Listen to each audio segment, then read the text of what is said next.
Class 12th topic is area vector. This is a surface whose area is S. ये एक surface है जिसका area S है और ये जो सरफेस है छोटे छोटे एरिया एलिमेंट्स मैंने एक दिखाया है ds. ds मतलब बहुत छोटा सा area element. This is a very smaller area element. तो ये जो सरफेस है छोटे छोटे इन्हीं जैसे लाखों करोड़ों एरिया ऑफ एरिया एलिमेंट से मिलकर के फॉर्मेशन इसका हुआ है. ठीक है. तो नंबर 1 पॉइंट इज एरिया. तो ऐसे तो स्केलर क्वांटिटी है लेकिन समटाइम्स इन फिजिक्स हम लोग इसको वेक्टर क्वांटिटी के रूप में भी ट्रीट करते हैं.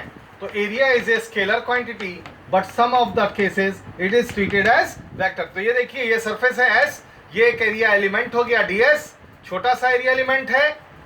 और ये जो ds एरिया एलिमेंट है इसको मैं वेक्टर के रूप में कैसे रिप्रेजेंट करता हूं. तो इस सरफेस के ऊपर ये जो लाइन एरो हेड खींचा है मैंने परपेंडिकुलर है ds वेक्टर. क्या रिप्रेजेंट किया है? ds vector. यही है एरिया वेक्टर. इसी को कहते हैं एरिया वेक्टर. ये अपने एरिया यानी ds के ऊपर क्या होता है? परपेंडिकुलर होता है. और एन कैप क्या है? इसके डायरेक्शन को रिप्रेजेंट कर रहा है. सो ds is the area vector which is perpendicular on the its surface ds and n cap represents the direction of the area vector. The second point is an area element ds can be represented as vector ds. अभी मैं बता चुका हूँ, ये note down कर लीजिएगा. और ये जो एरिया वेक्टर है ये प्रोडक्ट होता है किसका? Unit vector n cap dot ds का. ये दोनों की वैल्यू मिला करके ही होती है एरिया वेक्टर की. अब आइए इलेक्ट्रिक फ्लक्स. इलेक्ट्रिक फ्लक्स क्या होता है?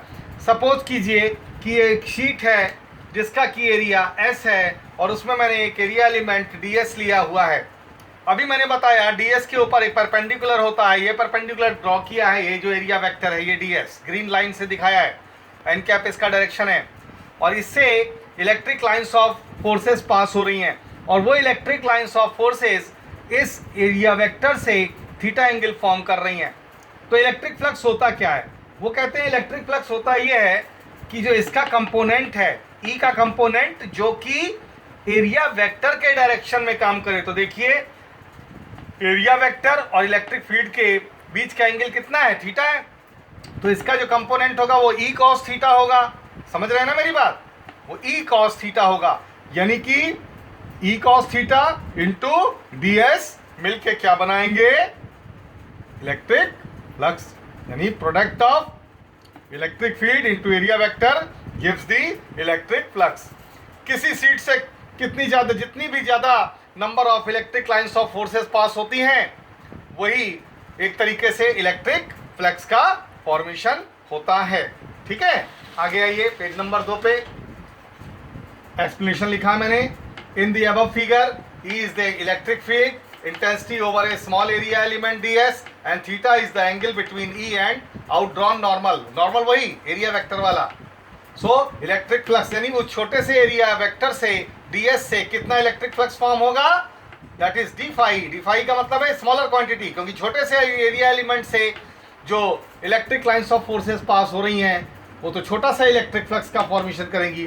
फ्लक्स को हम लोग फाई ई से रिप्रेजेंट करते हैं. तो छोटा सा फ्लक्स का फॉर्मेशन होगा D phi is equal to ds यानी एरिया वेक्टर इंटू यानी एरिया वेक्टर का magnitude into E cos theta.